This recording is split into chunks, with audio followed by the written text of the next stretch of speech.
A millionaire decided to go home early, and what he saw moved him deeply. Daniel Hayes was known for his strict discipline and impeccable time management. As the CEO of one of Chicago's largest hospitals, his life was measured down to the minute. Board meetings, emergency calls, VIP consultations. His daily schedule left no room for surprises.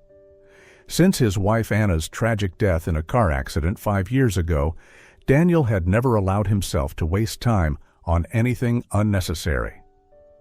He drowned himself in work, partly to avoid facing his grief and partly to ensure that his daughter, Lily, lacked nothing.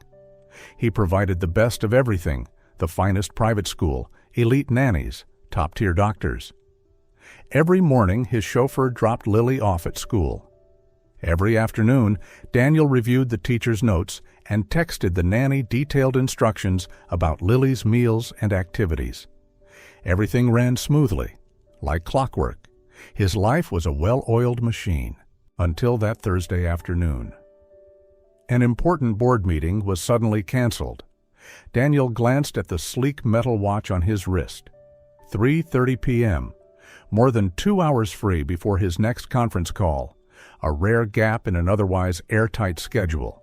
He could catch up on reports, reply to a mountain of unread emails. But then a thought slipped into his mind. What if I went to pick Lily up from school today? She was always picked up by the driver, always under someone else's watch. What about spontaneity? What about surprise? The kinds of moments Daniel hadn't allowed himself to have for years. Without fully understanding why, he grabbed his car keys and walked out of his office, leaving his assistant staring after him in confusion. It was a simple decision, or so it seemed. But Daniel had no idea that this choice would change his life forever. As Daniel stepped through the school's front gate, he noticed the curious glances. Not because he was unfamiliar, quite the opposite. His name was etched into plaques across the campus: the science lab, the new library wing, the gymnasium. He was the school's most generous benefactor. But today, he was something else: a father picking up his daughter for the first time. Mr. Hayes? What a surprise! The warm voice came from behind the reception desk. It was Principal Lori Granger, her smile betraying both familiarity and curiosity. Lily's still in the study room, she informed him. She always waits there for the driver. Daniel nodded in thanks and made his way down the quiet hallway. The building felt unfamiliar in its stillness. No school day clamor, just late afternoon sunlight filtering through tall glass windows. As he neared the study room, faint voices reached his ears. Not childish noise, but a calm, patient conversation. A young woman's voice, soft and nurturing, was explaining something. Instinctively, Daniel paused and peeked through the barely ajar door. What he saw stopped him cold. Lily was sitting beside a woman in a simple gray uniform, clearly not a teacher. On the desk were 5th grade math books, colored pens, and pieces of paper with doodled shapes. The woman was speaking with warmth and clarity. "Think of fractions like pizza slices, Lily," she said, pointing at a drawing. "If the whole pizza has 8 pieces and you eat 3, that's 3/8. Lily, usually impatient and easily distracted, was laser-focused, eyes bright with understanding. She laughed. "Oh, so when we multiply fractions, we're really splitting the pizza even smaller. That makes way more sense." Daniel didn't move. He couldn't. His daughter, who once cried in frustration over math homework, was smiling while doing equations. And the woman teaching her? She still had one rubber glove on. A cleaning cart stood beside her chair. She wasn't a certified tutor, not someone from a polished agency. But her eyes held something he hadn't seen in any of the elite tutors he had hired. Genuine care, real passion, patience. "Em, you're amazing," Lily exclaimed, using a nickname spoken with such ease, as if they'd known each other forever. "Em?" Daniel murmured. Just then the woman looked up, and their eyes met. She froze, clearly startled, and stood quickly, fumbling with her gloves. Fear flashed across her face, as though she expected to be scolded, or worse, fired. Lily, oblivious to the tension, ran to her father. "Daddy, what are you doing here so early?" Daniel didn't respond right away. His gaze remained fixed on the woman before him, her hair tied back, no makeup, clothes simple. Yet her eyes held something honest and deeply moving. I was just helping her with some math during my break," the woman stammered. Daniel took a slow breath. A part of him, the one trained by years of structure and professionalism, whispered that this was inappropriate, unplanned, unapproved.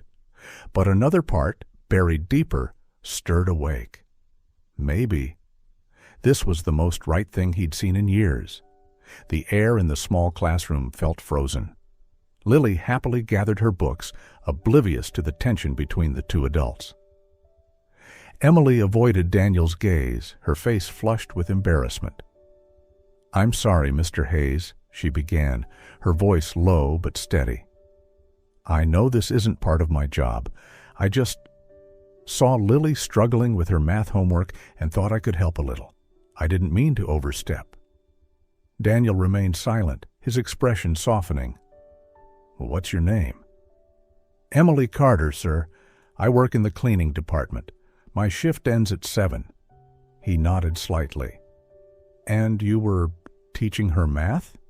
A shy smile appeared on her lips. "Not really teaching, just explaining. I used to be an elementary school teacher. Before."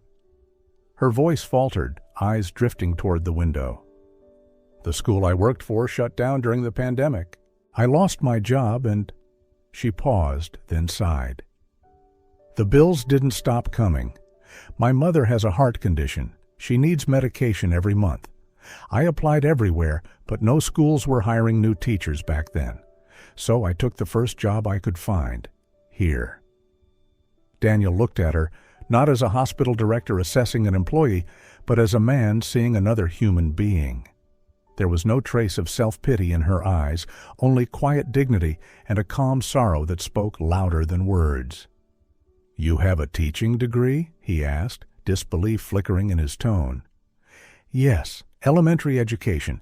These days, the only time I use those skills is in little moments like this, when I help Lily." "Dad," Lily interrupted eagerly, "she explains everything so clearly. I actually like math now." Daniel blinked, caught off guard. He had paid thousands of dollars for professional tutors, yet none of them had ever made his daughter laugh during a math lesson. "Ms. Carter," he said after a thoughtful pause, "thank you for helping Lily. She's lucky to have you." Emily lowered her head, her voice trembling slightly. "Thank you, Mr. Hayes. I just wanted her to believe she could do it, not just in math, but in anything." Daniel nodded slowly. There was something in her tone, a blend of humility and quiet strength, that lingered with him. As he and Lily left the room, Daniel glanced back one last time.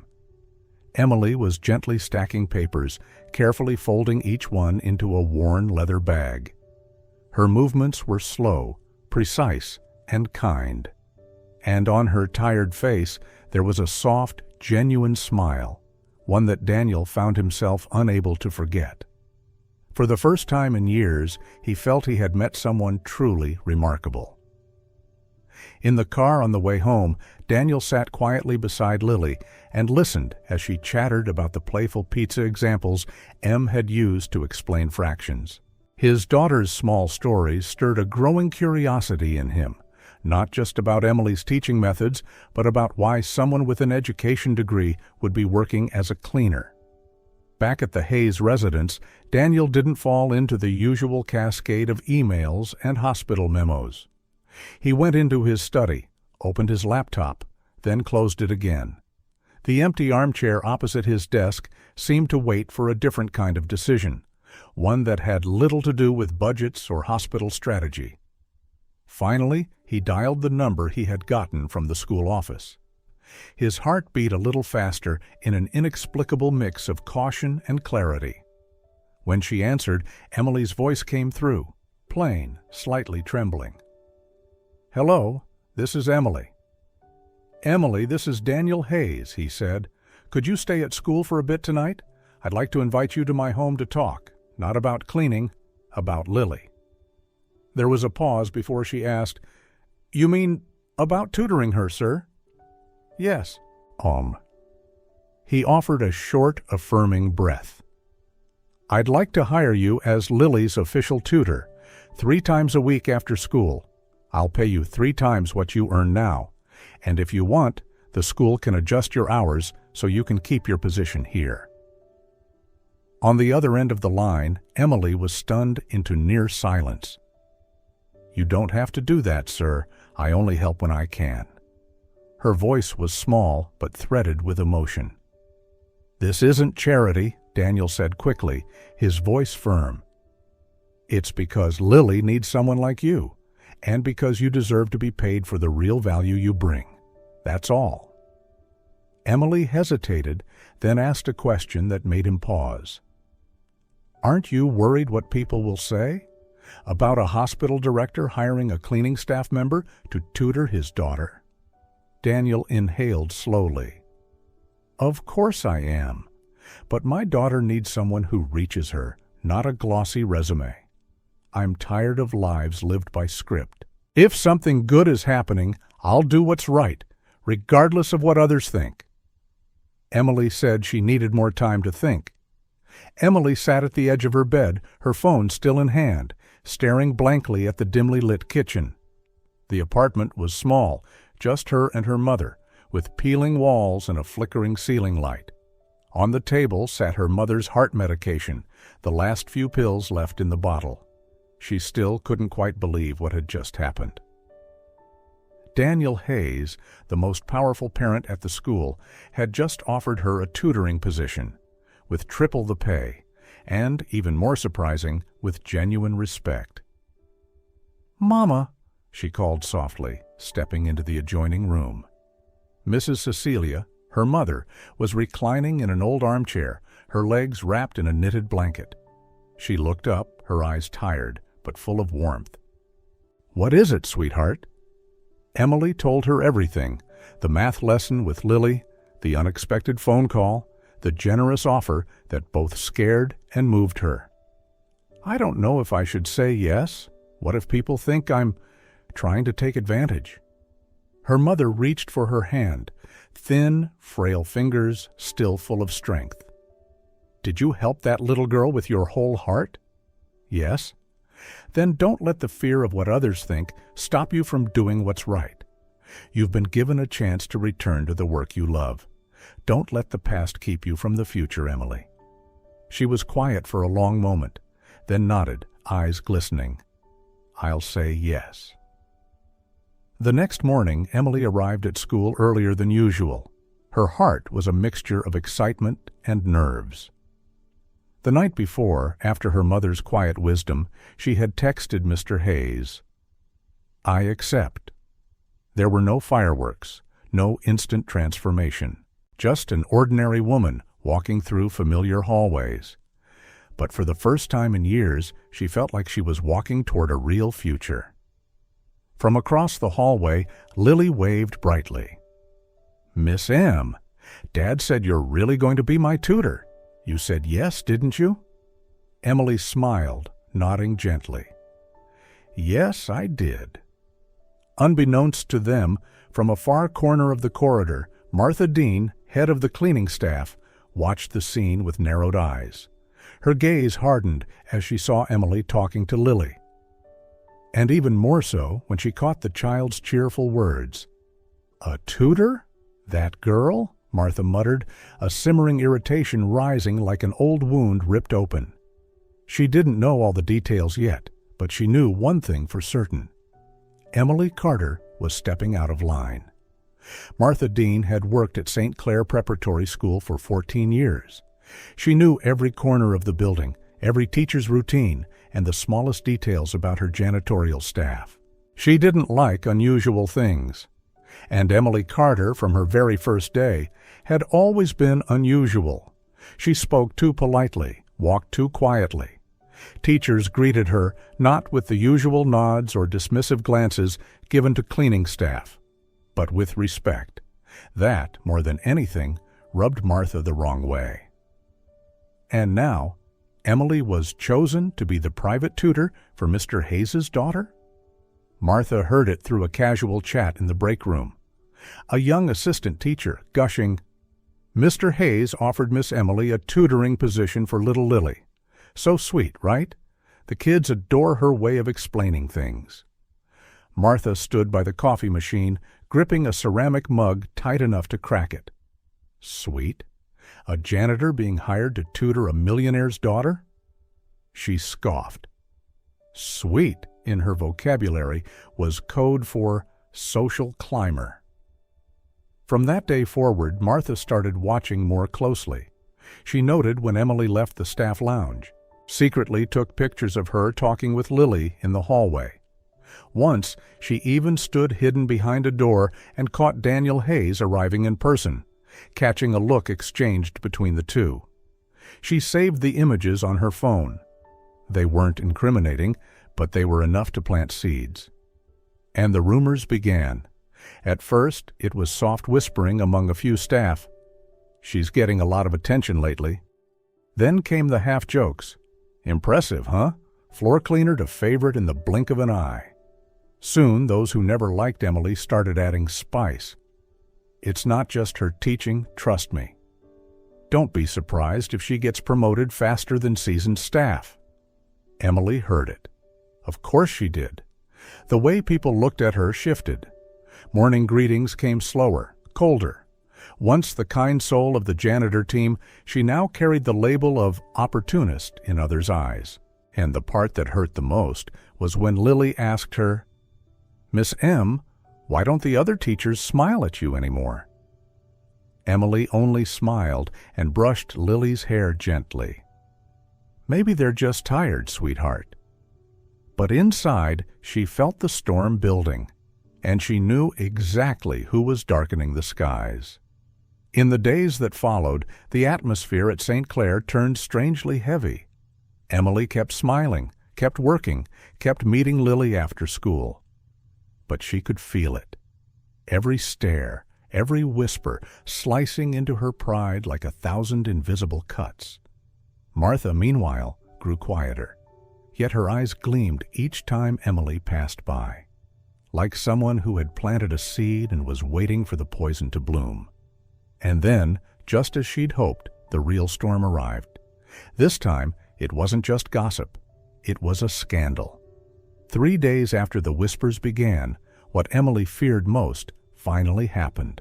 On Monday morning, a parent posted a photo in the school's online group, Emily stepping into Daniel Hayes's black car, Lily visible in the back seat. The caption was short, but cruel enough to destroy a life. When mopping floors isn't enough, there are other ways to move up. Within hours, the post spread like wildfire. Hundreds of shares, dozens of comments, most of them dripping with malice. Private schools are always full of scandals. The hospital director and the janitor? Straight out of a soap opera. Smart woman knows how to use her opportunities? By noon, the photo had circulated through every parent group and even reached local forums. The name Emily Carter was no longer that of a kind janitor, but the center of a moral scandal. When Emily arrived at school, every pair of eyes turned toward her. The usual morning greetings were gone, replaced by hushed whispers that cut deeper than words. She tried to stay calm, focusing on her routine, but before noon, she was summoned to the principal's office. Principal Estella Green looked at her with a mix of sadness and fatigue. "Emily," she began softly, "the situation is escalating. Parents are pressuring the school board. They believe your relationship with Mr. Hayes is inappropriate." Emily's fingers tightened. "That's not true. I've done nothing wrong. I only teach Lily. Mr. Hayes just drives me home, that's all."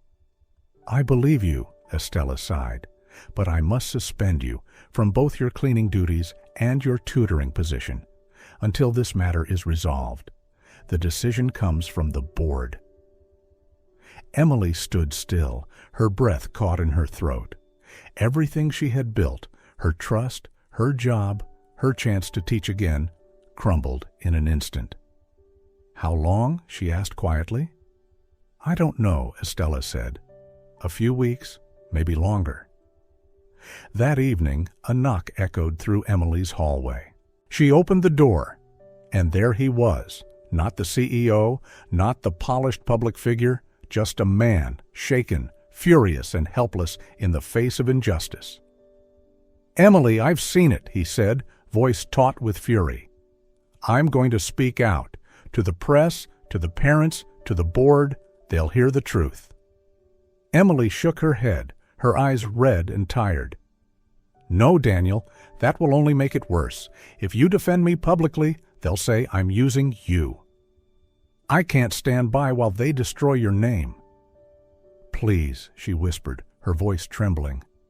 "Don't turn this into a war. I just want things to calm down. I can endure it." Daniel stared at her, at the quiet strength in her face, the dignity she somehow still carried, and in that moment he understood. She didn't need a savior. She needed someone who truly believed her. He exhaled deeply. "All right, but I promise you this, Emily. I won't let them write the ending."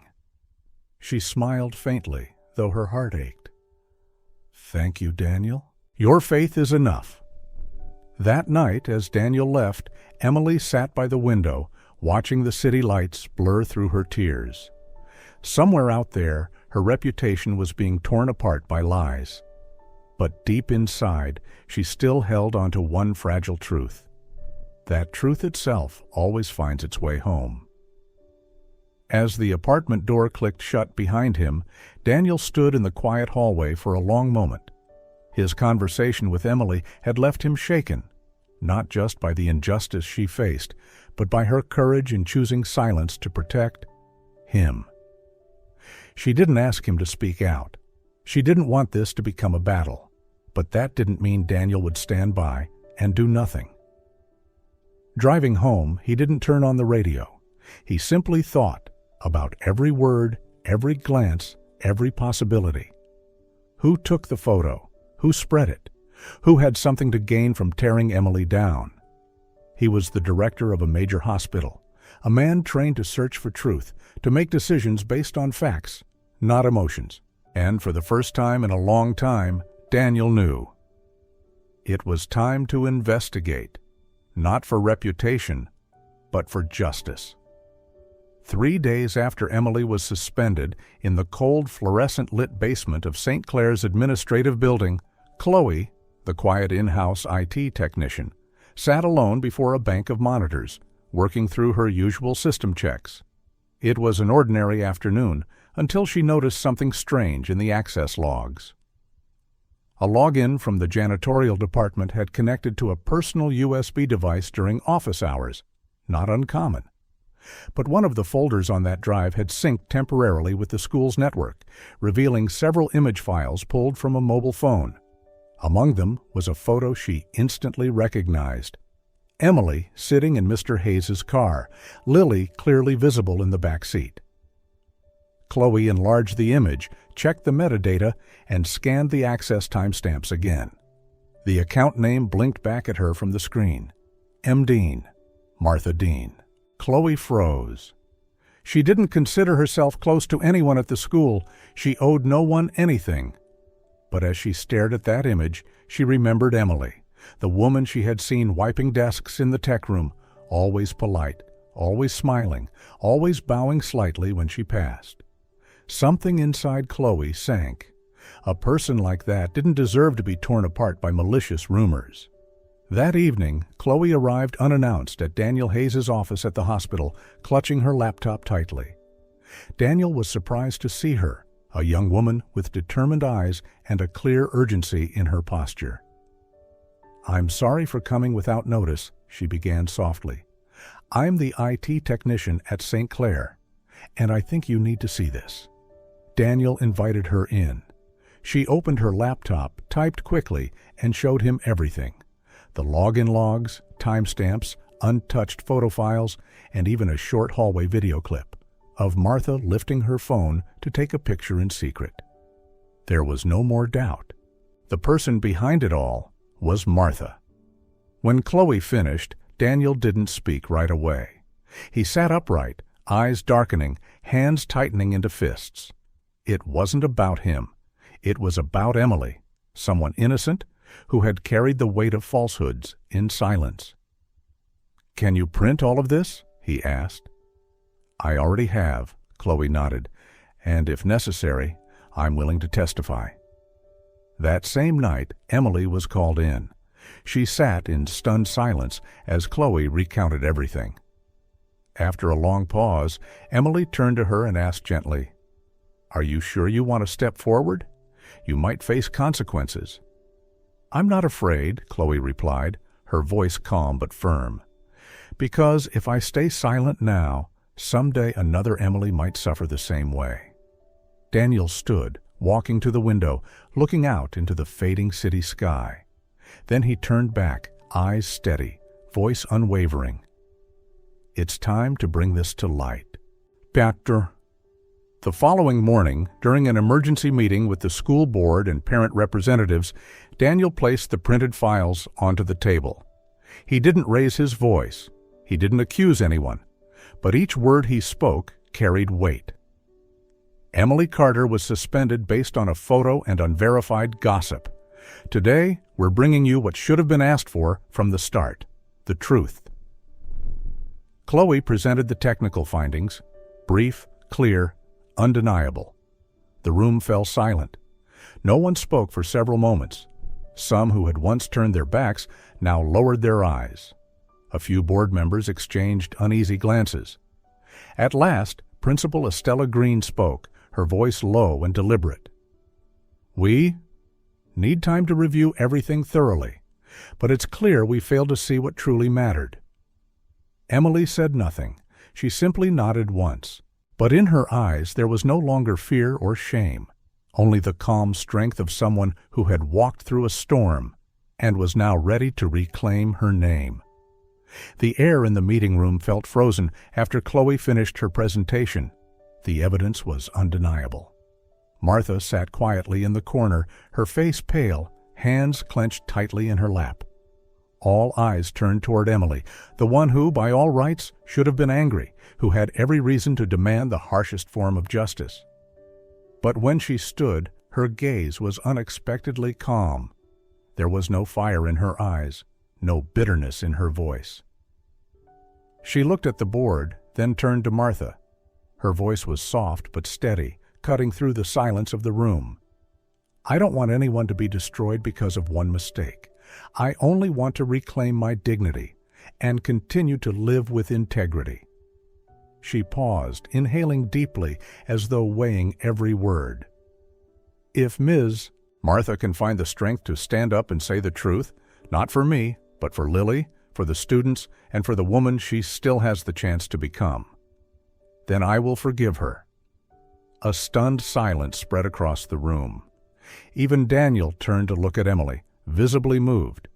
Principal Estella exchanged a few quiet words with the school board, then spoke. "We respect your decision, Emily. However, Ms. Martha's actions were serious.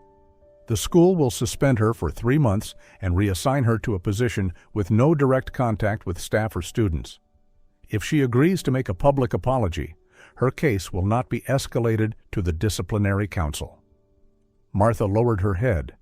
After a long pause, she nodded quietly. No one pressured her. Perhaps faced with the kindness she never expected to receive, she finally understood this might be her only chance to make things right. The next morning, the school released an official statement on its website and social media platforms. Following an internal investigation, we confirmed that the photos circulating involving Ms. Emily Carter were used without proper context and were distributed without authorization. The individual responsible has taken full responsibility. Ms. Emily has been fully exonerated. We sincerely apologize to Ms. Emily and commit to improving our employee protection procedures moving forward. Under the post, hundreds of comments began pouring in. From those who once doubted her, those who had remained silent, now came apologies, congratulations, and the first signs of change. "I believe the rumors. I feel ashamed now. I'm sorry, Miss Emily. I hope you return to the school. We need people like you." As for Emily, she didn't dwell on the late praise, but she knew trust, once rebuilt with truth and compassion, becomes stronger than anything else. And perhaps the most precious moment came when Lily heard the news that Emily would be returning to school. "Miss M, you really are my superhero," Emily laughed. She wasn't a superhero, just a woman who chose to stand tall when the world expected her to bow her head. 2 weeks after that defining meeting, Emily officially returned to St. Clair. But this time, not as a janitor. She had been appointed as an official teaching assistant in the elementary department, supporting classrooms with students who needed special attention. On her first day back, Emily walked into the school wearing her new uniform, a crisp white blouse, flat shoes, and a name tag that read clearly, "Teaching Assistant, Emily Carter." Morning greetings were no longer hesitant. There were smiles in the halls. Some teachers shook her hand. A few students ran by, shouting, "Miss M is back." And as for Lily, her progress was remarkable. From a girl who once avoided eye contact, she now raised her hand confidently in class, read aloud without stumbling, and smiled more freely. Her growth wasn't just academic, it was rooted in trust. Trust that Emily had helped her rebuild. Daniel noticed the change too. Since everything had passed, he continued to stay in touch with Emily, even though there was no longer a tutoring reason to do so. They occasionally met for coffee, talked about Lily, books, and quiet little things. And slowly, the silences between them became fewer and softer. Daniel had never imagined he could open his heart again after his wife passed away, but each time he saw Emily, strong, composed, kind, he felt something inside him begin to loosen. He hadn't said anything, and Emily wasn't expecting anything either. But sometimes their eyes met in a quiet hallway and lingered just a moment too long, and both of them knew something was beginning, gently, slowly, but undeniably real. June arrived, bringing warm sunlight and the soft, scattered buzz of cicadas echoing across the courtyard of St. Clair. The school year was coming to an end. Emily still came to school every day, still walking with the same gentle steps, the same calm voice, the same kind eyes toward each student she passed. Once a figure of misunderstanding, she had become a quiet symbol of strength, grace, and dignity. Her relationship with Daniel had also become more apparent, not through declarations or public gestures, but in the way he waited for her after school, the coffee left on the bench, the way his eyes always searched for hers in a crowd. Lily had fully blossomed, now a happy, thriving little girl, always holding Emily's hand like it was the most natural thing in the world. One Saturday evening, Daniel invited Emily and Lily to a small, cozy restaurant on the edge of town. "Just an end-of-year dinner," he said, "to thank you for everything." Emily didn't suspect a thing. She arrived in a simple dress, her hair falling softly over her shoulders. Lily wore a floral dress, skipping ahead with laughter as they entered. The table was set privately, candles flickering gently, soft piano music playing in the background. Emily looked around, a little surprised. But before she could ask, Daniel knelt down in front of her, holding a small, elegant ring in his hand. "I used to think my heart had closed forever," he said, eyes fixed on hers. "But then you came, with your silence, your kindness, and the way you loved Lily, like she was your own. I don't know what love means anymore, but I know one thing. I don't want to walk through the rest of my life without you." Just then, Lily stepped forward, holding a small crumpled piece of paper with a childish drawing and a message scrawled in bright crayon. "Will you be my mommy?" Emily smiled through her tears. She nodded. No hesitation, no doubt. The three of them embraced beneath the soft golden light. No crowd, no stage, no fireworks, yet everything felt whole. After all the misunderstandings, the pain, and the trials, Emily had finally found something she had almost stopped believing in: a home, a real family.